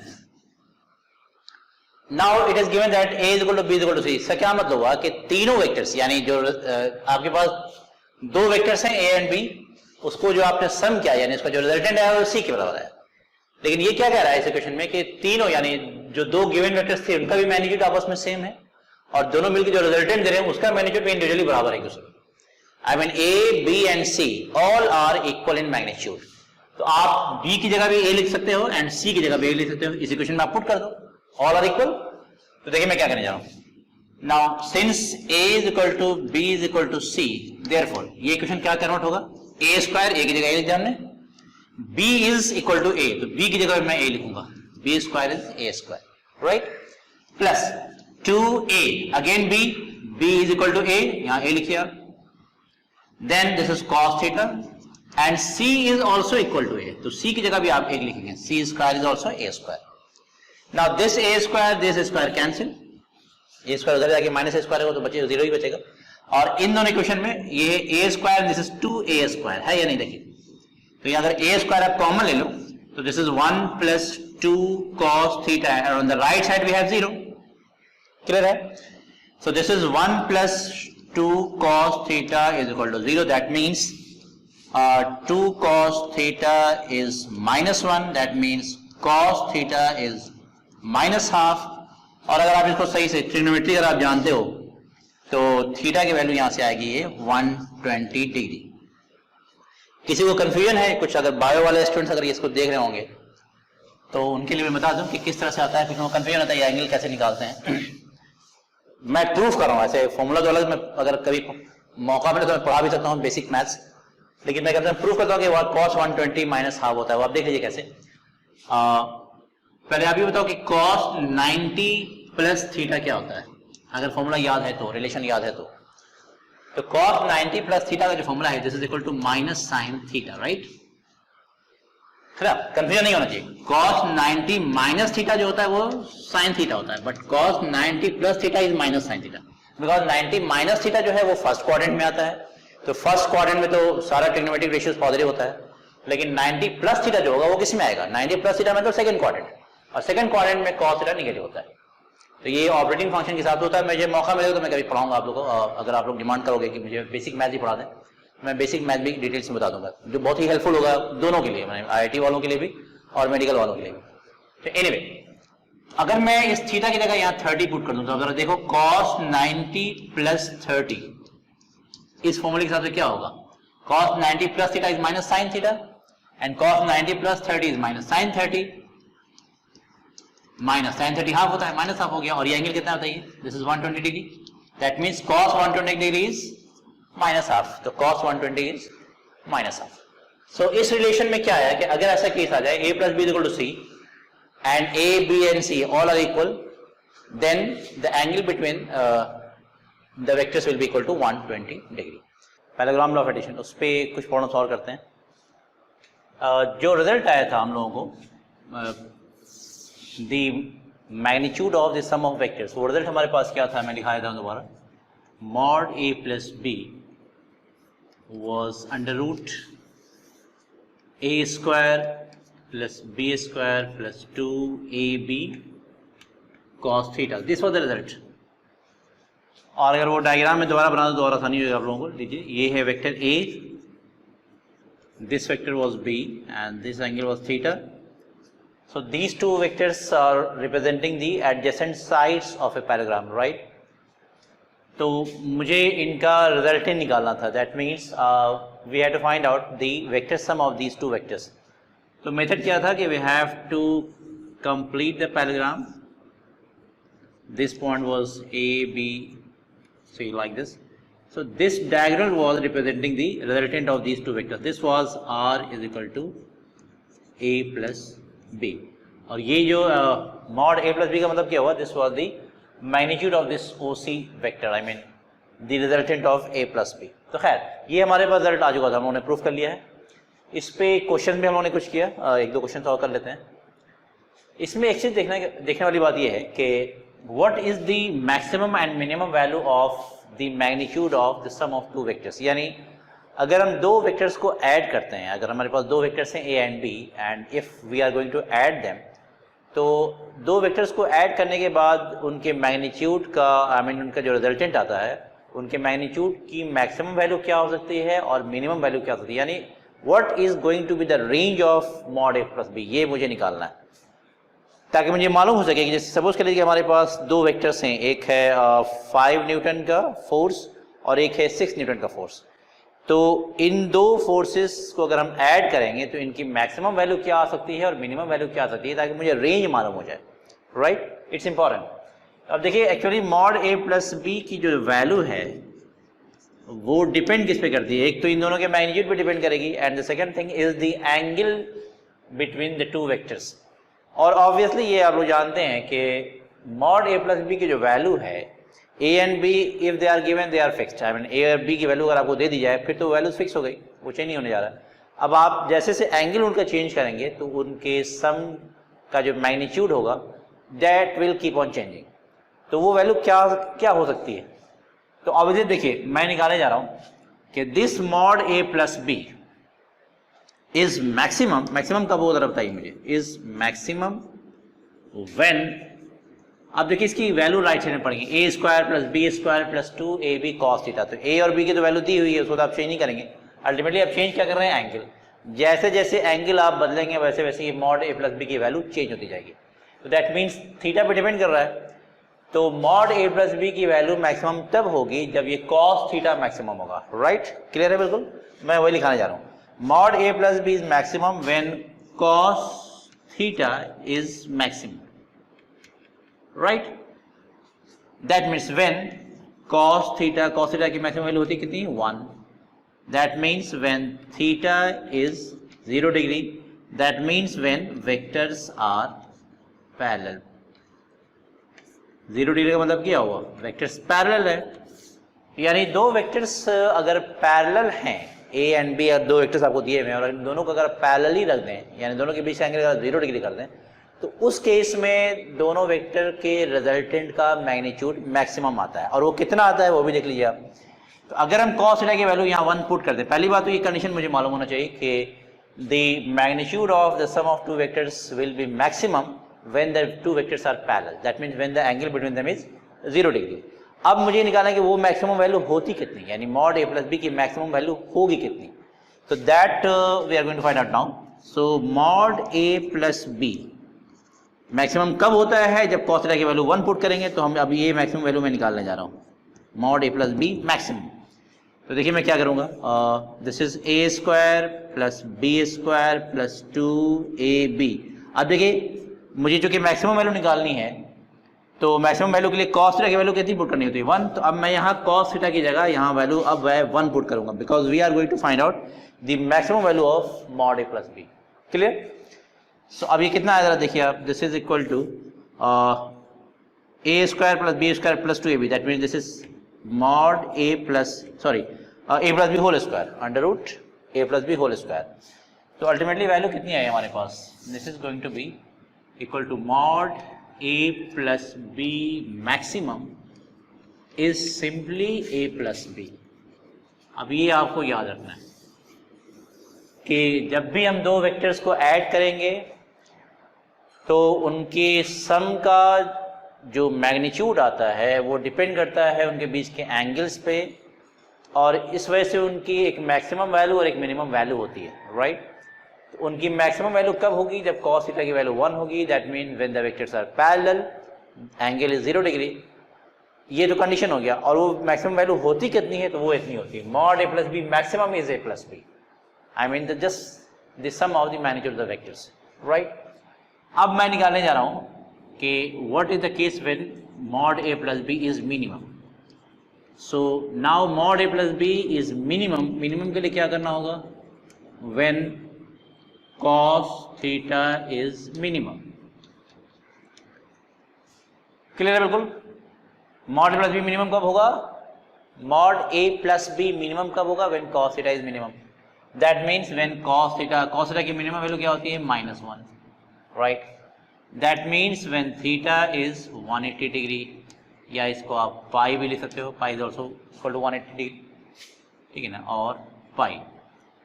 That means when vectors are 180 degree का मतलब क्या हुआ, वेक्टर्स इस तरह से हैं, opposite. Right, that means vector are opposite to each other, opposite to each other. Right, ये केस हो गया। यानी अब हमारे पास दो केसेस आ गए। दो वेक्टर्स को जब ऐड करते हैं तो उनके सम का मैग्नीट्यूड, यानी magnitude of their sum is maximum when they are parallel, and that maximum value is a plus b, and the minimum value of mod a plus b is possible when theta is 180 degree, that means when their vectors are opposite to each other। और इसकी minimum value होती कितनी है, so mod a plus B minimum is equal to, मैं क्या लिखूं बताइए, this is equal to under root A square plus B square plus 2ab। Minimum के लिए क्या करना होगा, cos थीटा की वैल्यू -1 पुट करनी होगी। तो वहाँ cos थीटा है, उसमें -1 यहाँ पुट कर देता हूँ मैं। So now we are getting the value as A square plus B square minus 2ab। Right, this can be written down as A minus B whole square, देख लीजिए A minus B whole square को अगर आप expand करोगे तो will get A square plus B square minus 2ab, या इसका दूसरा ये भी लिख सकते हो ना, this is also equal to b minus a whole square, है या नहीं बताइए आप मुझे। B minus a whole square करो तो बी ही वैल्यू आएगी, a square plus B square minus 2ab, a minus B whole square करेंगे तो बी यही आएगी। दैट मीन्स की दो वैल्यू हो सकती है, ए माइनस बी या बी माइनस ए। अब चूंकि ये मॉड होता है तो इसमें ऑब्वियसली मुझे उस दोनों में से उसको चूज करना होगा जिसमें I mean you have to subtract the smaller value from the bigger value, तो anyhow we have to get positive value. इसी को शॉर्ट में आप ऐसे लिखते हो, ए डिफरेंस बी, ये डिफरेंस का साइन है। और इसको कैलकुलेट करते हैं डिफरेंस साइन यूज कैसे किया जाता है। डिफरेंस साइन का मतलब ये हुआ कि value has to be positive, यानी बड़े वाला इसमें जो बिगर नंबर होगा उसमें से स्मॉलर नंबर को हम सब्ट्रैक्ट करेंगे, राइट। तो ultimately the result is mod A plus B minimum is simply A difference B. अब ए डिफरेंस बी का मतलब समझ लीजिए आप, अगर कोई आपसे कहे, सपोज मैं जस्ट एग्जांपल दे रहा हूँ कि कहीं अगर ऐसा लिखा है 3 डिफरेंस 4, तो 3 माइनस 4 नहीं लिखेंगे, 3 डिफरेंस का 4 की वैल्यू 1 होगी। इवन 4 डिफरेंस 3 लिखा रहेगा तब भी इसकी वैल्यू क्या होगी, 1 ही होगी, बिकॉज डिफरेंस का मतलब होता है बिगर माइनस स्मॉलर, है ना, bigger quantity minus smaller quantity, so the value is going to be positive only. अब मैं इनको समराइज कर रहा हूँ, एक साथ इन दोनों रिजल्ट को लिख रहा हूँ। एक रिजल्ट हमारे पास ये है, दूसरा रिजल्ट हमारे पास ये है, दिस वन, ठीक है। तो इन दोनों को आप एक साथ लिख सकते हैं, यानी अब आपके पास रिजल्ट क्या आ गया कि जब भी आप दो वेक्टर्स को ऐड करते हैं, ए और बी वेक्टर्स को अगर आप ऐड करेंगे तो ऐड करने के बाद जो रिजल्टेंट मिलता है, that resultant is A plus b. उसका magnitude, I am talking about the magnitude of the resultant of a and b. So that magnitude of the resultant lies between its minimum and maximum value, including those extreme values. तो वो values को आप यहाँ एक साथ लिखते हैं, देखिए कैसे लिखेंगे हम। This is mod, right, minimum कितना है आपका, a difference b, so this is a difference b is less than equal to mod A plus B is less than equal to a plus b. ये result याद रखिएगा। इसका क्या मतलब होता है मुझे बताइए, ये क्या बता रहा है आपको, ये एक्सप्रेशन क्या बता रहा है कि मॉड ए प्लस बी की वैल्यू की मिनिमम वैल्यू इतनी होती है ए डिफरेंस बी और मैक्सिमम इतना है, यानी इसी के अंदर ये रहता है, including this to values. Clear, बिल्कुल। मैं इस पे एक एग्जांपल आपको दे रहा हूँ, उससे बहुत चीजें क्लियर हो जाएंगी। तो ये बार बार मैं आपको एम्फसाइज करके याद दिला रहा हूँ कि मॉड ए प्लस बी की मैक्सिमम वैल्यू इतनी होती है, मिनिमम वैल्यू इतनी होती है, इसके बीच में कुछ भी हो सकता है, that depends upon the angle between the vectors. ये कभी मत समझिएगा, सपोज के लिए मैं आपको एक एग्जांपल दे रहा हूँ कि आपके पास अगर दो वेक्टर्स हैं, दो फोर्सेज आप ले लीजिए, 4 न्यूटन एंड 6 न्यूटन। अब आप जरा पहले मेंटली कर लीजिए, फिर मैं एक क्वेश्चन भी दूंगा कि 4 न्यूटन एंड 6 न्यूटन आपको दिया गया, दो फोर्सेज हैं, दोनों वेक्टर्स हैं, ऑब्वियसली फोर्सेज आर वेक्टर्स, और आपसे कहा जा रहा है कि इनको जब हम ऐड करेंगे तो ऑब्वियसली इनका एडिशन की जो वैल्यू आएगी, इनका जो रिजल्टेंट आएगा, that is going to depend upon the angle between the two forces, right. माने 4 न्यूटन और 6 न्यूटन के जो फोर्सेज हैं उनके एंगल को आप बदलते जाइए, मॉड ए प्लस बी की वैल्यू बदलती जाएगी, because mod A plus B जो है वो कॉस थीटा पे डिपेंड करता है। तो जैसे जैसे थीटा चेंज होगा ये कॉस थीटा भी चेंज होगा और इसके हिसाब से ये वैल्यू भी चेंज होती जाएगी। तो ये तो क्लियर होगा कि मॉड ए प्लस बी यानी जब दो फोर्सेज को आप ऐड करेंगे 6 न्यूटन एंड 4 न्यूटन, तो उनकी वैल्यूज जो है उन दोनों फोर्सेज के बीच के एंगल पे डिपेंड करती है, राइट। अब आपसे पूछा ये जा रहा है, एंगल नहीं दिया हुआ है क्वेश्चन में, आपसे पूछा ये जा रहा है कि आप ये मुझे ये बताओ कि अगर हम उन दो फोर्सेज को ऐड करें तो उनका जो रिजल्टेंट आएगा उनकी वैल्यूज का रेंज क्या होगा, वो यानी मीन कहाँ से कहाँ तक आ सकता है। तो it's very easy by this expression कि अगर आप दो फोर्सेज को ऐड करोगे तो उनकी मैक्सिमम वैल्यू उनका सम होता है और मिनिमम वैल्यू उनका डिफरेंस होता है। तो 6 और 4 का डिफरेंस क्या होगा, अगर आप 6 न्यूटन और 4 न्यूटन आपको दिए जाए, दो फोर्सेज दो वेक्टर्स, कहा जाए कि इनका जरा मिनिमम और मैक्सिमम बताइए, तो minimum will be 6 minus 4 I mean 2 Newton and maximum will be 6 plus 4 10 Newton. तो ये मिनिमम कितना हुआ 2 एंड मैक्सिमम हो गया 10। अब ये मत समझिए कि सिर्फ 2 न्यूटन और 10 न्यूटन ही पॉसिबल है, इनके बीच में कोई भी वैल्यूज हो सकती है and that depends upon the angle between the two forces और टू वेक्टर्स। तो अब मैं एक एग्जांपल दे रहा हूँ, सिंपल सा आप इसको कर लें, इट्स वेरी इजी। मैं सेम क्वेश्चन यहाँ दे भी दे रहा हूँ। If two forces of magnitudes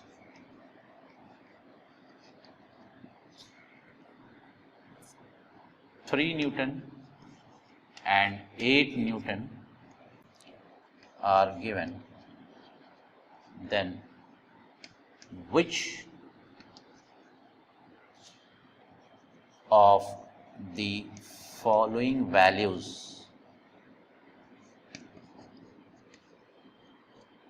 value या वैल्यूज में कह रहा हूं, वैल्यू और values is not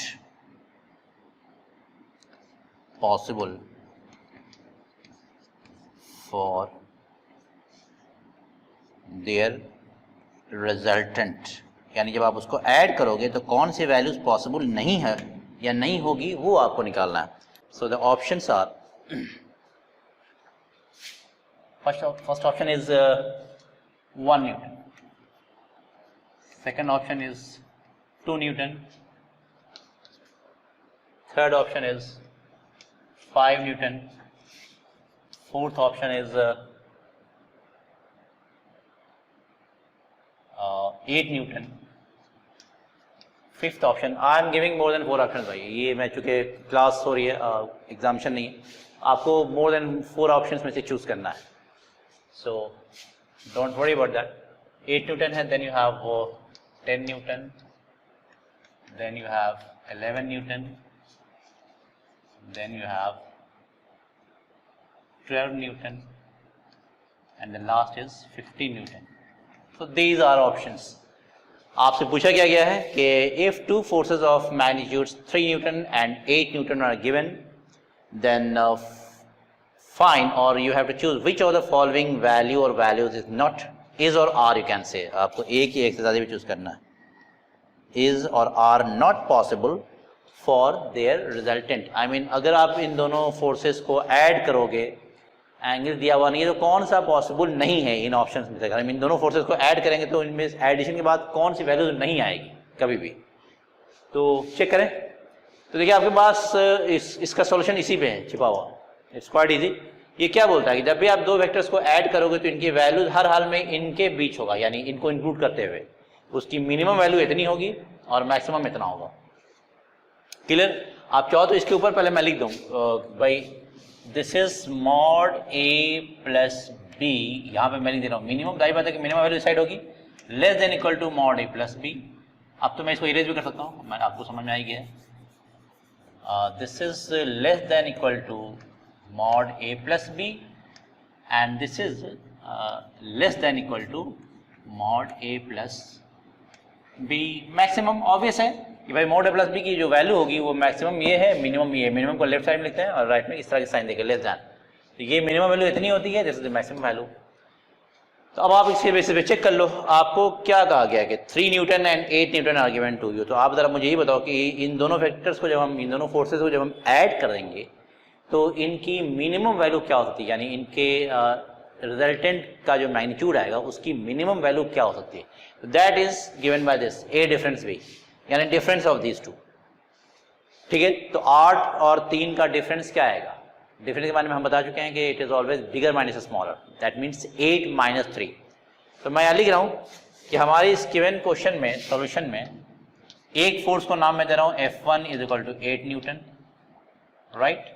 and second is, बल्कि मैग्नीट्यूड में लिख रहा हूँ like this, and second is 6 newton. 3 है ना, sorry, this is 3 newton, right.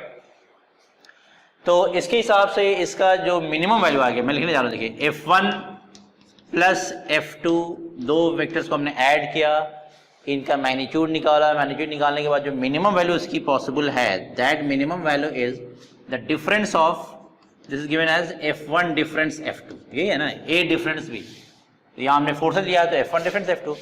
F1 difference F2 का मतलब हुआ कि इन दोनों का डिफरेंस मुझे चाहिए, at difference has to be positive. इस केस में मैं बता रहा हूँ. तो this is 8 minus 3 simply, and this is 5 newton. यानी अगर आप इन दो फोर्सेस को ऐड करोगे तो मिनिमम वैल्यू 5 आएगी, 5 से कम नहीं आएगा. तो अब इसमें जो जो 5 से कम है, यानी 5 से स्मॉलर जो वैल्यूज है वो तो पॉसिबल है ही नहीं. और हमें कहा गया था कि you have to choose which of the following values is और आर नॉट पॉसिबल। तो जो नॉट पॉसिबल है उसे टिक करना है, ये याद रखिएगा। मैं टिक करने के बाद समझ लीजिएगा मतलब कि वो सही है। मैं कह रहा हूँ वहाँ क्या कहा गया है कि जो वैल्यूज पॉसिबल नहीं है उसको आप चूज करें। तो मैंने चूज कर लिया भाई मिनिमम वैल्यू 5 न्यूटन आनी चाहिए, 5 से स्मॉलर नहीं आएगा इसका सम। माने इन दोनों फोर्सेस को जब आप ऐड करोगे तो उनका सम का जो मैग्नीट्यूड आएगा उसकी वैल्यू मिनिमम 5 है, 5 से कम में पॉसिबल नहीं। तो ये 1 चूंकि स्मॉलर है इसको मैं टिक कर रहा हूँ, इट इज नॉट पॉसिबल। 2 भी स्मॉलर है इसको मैं टिक कर रहा हूँ, ये पॉसिबल नहीं है। 5 पॉसिबल है तो 5 को मैं टिक नहीं कर रहा हूँ। 5 can be the minimum value of the sum of these two vectors. अब आप आइए मैक्सिमम के केस में, this is f1 plus f2 maximum, right. तो मैक्सिमम वैल्यू क्या होती है? This is simply a plus B, I mean the sum of magnitudes. तो यहां भी मैं लिख दूंगा this is simply f1 plus f2। तो f1 is 8 and f2 is 3। आप उसको उल्टा भी कर सकते हो, इसको आप f1, मैंने वहां f1 इसको मान लिया, इसको f2 मान लिया, आप उसको उल्टा भी कर सकते हो। The result will remain the same. So 8 plus 3 is 11 Newton. कोई दिक्कत नहीं। तो इसका क्या मतलब हुआ कि मैक्सिमम वैल्यू 11 आएगी, यानी 11 से ऊपर जो वैल्यूज है वो पॉसिबल नहीं है। तो अब देखिए 11, 5 पॉसिबल है। तो ये अब आप देखिए यहाँ क्या मतलब हुआ कि भाई मिनिमम 5 होगा, मैक्सिमम ये होगा, और इसके बीच में कुछ भी हो सकता है। 5 से 5 और 11 के बीच में भी कोई वैल्यू हो सकती है, लेकिन 5 से कम और 11 से ज़्यादा ये पॉसिबल नहीं है। तो आप ज़रा चेक करें, 5 न्यूटन तो है ही यहाँ दिया हुआ, पॉसिबल है, इसको टिक नहीं करूँगा। 8 जो है वो इन दोनों के बीच में आता है और वो पॉसिबल होगा आसानी से। ये 10 न्यूटन भी इनके बीच ही की वैल्यू है, वो भी पॉसिबल है, बिकॉज मिनिमम और मैक्सिमम के बीच में तो कोई भी वैल्यूज हो सकती है। फिर 11 न्यूटन है, वो भी इनके बीच ही की वैल्यू है। ऑब्वियसली यहाँ पे है 11, क्या है 11 वैल्यू ऑलरेडी दिया हुआ है, तो 11 maximum value, that is 11 is the maximum value. और ये 12 11 को एक्सीड कर गया, तो भाई 11 इज द मैक्सिमम वैल्यू। तो मैक्सिमम से ज़्यादा तो नहीं हो सकता इसमें, तो इसको भी आप टिक करो, इट इज नॉट पॉसिबल। और 15 भी जो है मैक्सिमम से ज़्यादा है, तो it is also not possible. तो इतने सारे ऑप्शन आ गए। तो ये एक बहुत अच्छा क्वेश्चन था, आपको समझ में आ गया होगा कि जब भी हम दो वेक्टर्स को ऐड करेंगे तो उनके रिजल्टेंट का जो मैग्नीट्यूड होगा वो किस रेंज में आता है, राइट। अब हम इसके बाद अगला क्वेश्चन करने जा रहे हैं। एक चीज़ मैं और डिस्कस कर रहा हूँ यहाँ पर। देखिए वेक्टर्स को जब आप ऐड करते हो, I mean when you add these two vectors a and b, this angle is theta, clear. तो इनका रिजल्टेंट हमें कैसे मिलता है? कैसे मिलता है? इससे आप पहले एक पैराग्राम कंप्लीट करते हो, right. Then this denote the resultant, this is r which is equal to a plus b, right. अब इसका कुछ एंगल होता है, a के साथ मैं एंगल अल्फा मान लूँ और b के साथ बीटा मान लेता हूँ, क्लियर। समझ लीजिएगा इसे। अब हमने एक चीज़ डिराइव की थी, आप हमारे वीडियो में देख सकते हैं कि पिछले वीडियोज़ में, कि अगर मैग्नीट्यूड a और b बराबर हो तो जब भी दो वेक्टर्स का मैग्नीट्यूड सेम होता है तो उनका जो रिजल्टेंट होता है वो उन दोनों के बीच के एंगल को बाइसेक्ट करता है। हमने प्रूफ किया था। तो इन दिस केस मैं लिख रहा हूँ, if a is equal to b then alpha is also equal to beta and this is equal to theta by 2, क्योंकि ये थीटा जो है हाफ हाफ में बढ़ जाएगा। तो alpha is equal to beta is equal to theta by 2, यानी दोनों वेक्टर्स का मैग्नीट्यूड अगर सेम है तो उसका रिजल्टेंट उसके एंगल को बाइसेक्ट करता है। अब मैं एक चीज़ बता रहा हूँ, अगर सपोज कर लीजिए कि मैं a का मैग्नीट्यूड बढ़ा दूँ बहुत ज़्यादा, तो रिजल्टेंट जो है वो किस तरफ झुकता चला जाता है, आई मीन किस तरफ इंक्लाइन होगा। अगर हम a के वेक्टर्स को बढ़ाए देंगे तो ऑब्वियसली जो वेक्टर्स बड़ा होता है, यानी आप जो दो वेक्टर्स को ऐड कर रहे हो तो उसमें जो बड़ा होगा ना रिजल्टेंट उसी तरफ इंक्लाइंड होता है। आप चेक देखो, फिगर से चेक कर लो।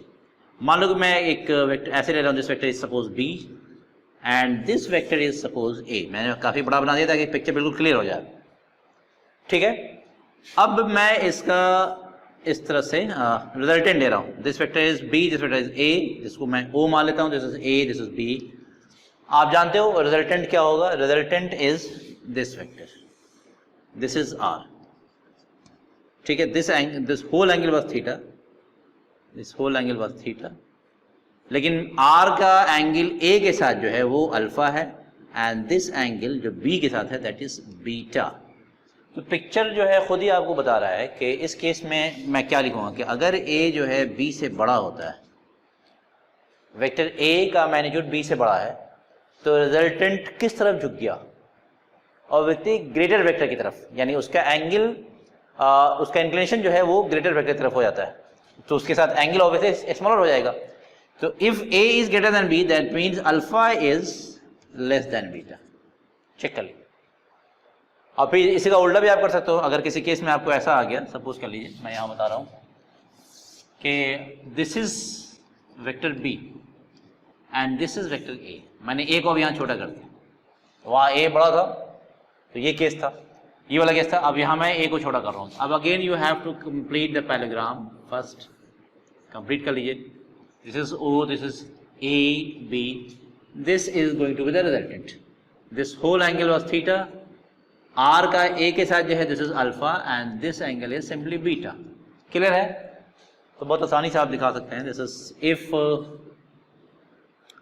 ए is less than B then alpha is greater than beta. It's quite easy. ठीक है, इस पे क्वेश्चन आता है। मैंने तो एक्सप्लेनेशन आपको पहले दे दिया, तब आप आसानी से उस क्वेश्चन को सॉल्व कर सकते हैं। अदरवाइज थोड़ा सा आपको थोड़ा सा परेशान कर सकता था। क्वेश्चन ये है, मैं साफ साफ लिख रहा हूँ कि if A and B are two vectors, right, and R is their resultant, then R is the resultant and the angles made by R, I mean its resultant, with A is alpha and with B is beta, then choose the correct options, correct option या options। अब देखिए options क्या क्या देख लीजिएगा। First option was if A is less than B, alpha is less than beta, बल्कि यहाँ लिख जाऊँगा, then alpha is less than beta, right? Second option, if A is less than B, then alpha is greater than beta, right? Clear? Third option is if A is equal to B, then alpha is equal to beta. D, if A is greater than B, then alpha is greater than beta, and E is if A is greater than B, then alpha is less than beta। Obviously मैंने explain कर दिया था पहले ही, तो it's now it's the question is very easy for you, you can easily solve it। Solution आपके सामने देख लीजिए कि जब A और B जब बराबर होता है तो अल्फा बीटा भी बराबर ही होगा, because in this case the resultant bisects the angle between the vectors, so this is obviously correct। ये तो फर्स्ट केस में आ गया। वहाँ पे सेकेंड है कि अगर ए बी से बड़ा होगा, I mean if A is greater than B, तो एंगल अल्फा जो है वो बीटा से छोटा हो जाता है, क्योंकि रिजल्टेंट उसी तरफ इंक्लाइन हो जाता है। तो if A is greater than B, alpha is less than beta, this is the case. ठीक है, so this is also correct. और कौन सा करेक्ट है? If A is less than B, then alpha is greater than beta, this one. तो this is also correct. तो these are the three options. Clear है बिल्कुल? तो चलिए मैं इसको इरेज करता हूँ। आप एक बार उन सारी चीज़ों को, जब भी जो कुछ मैं पढ़ा रहा हूँ, आप उन सारी चीज़ों को हमेशा रिवाइज करते रहा कीजिए, बिकॉज सिर्फ एक बार पढ़ने से वो चीज़ें याद नहीं होती। तो मैं जो कुछ पढ़ा रहा हूँ आप उसे बार बार देखें ताकि सारी चीज़ें अच्छी तरह क्लियर हो जाएं। जो भी डाउट्स हो फील फ्री टू आस्क। मैं आई हैव टोल्ड यू कि जो भी डाउट्स हो आप हमें कमेंट बॉक्स में, मेरी वीडियो आपको पसंद आती है नहीं आती, जो भी फ्रैंकली आप लिखें, और आप मुझे सजेशन दें कि ये सर आपकी ये चीज़ नहीं समझ में आ रही है, आप मुझे समझाएं, मैं समझाऊँगा। तो कोई हेजिटेशन की ज़रूरत नहीं है, आप आराम से प्यार से हमसे पूछ सकते हैं, सारी चीज़ें आपको बताऊँगा। अगर आपको मेरी वीडियोस से कुछ फ़ायदा पहुंचता है और आपके काम का है अगर वीडियोस, तो please like and share my videos with your friends and do not forget to subscribe my channel. और बेल आइकन भी प्रेस करना मत भूलिएगा, बिकॉज इससे फ़ायदा क्या होगा कि जब भी मैं कोई नई वीडियो अपलोड करूँगा तो उसकी नोटिफिकेशन आपको मिल जाया करेगी। Thank you very much.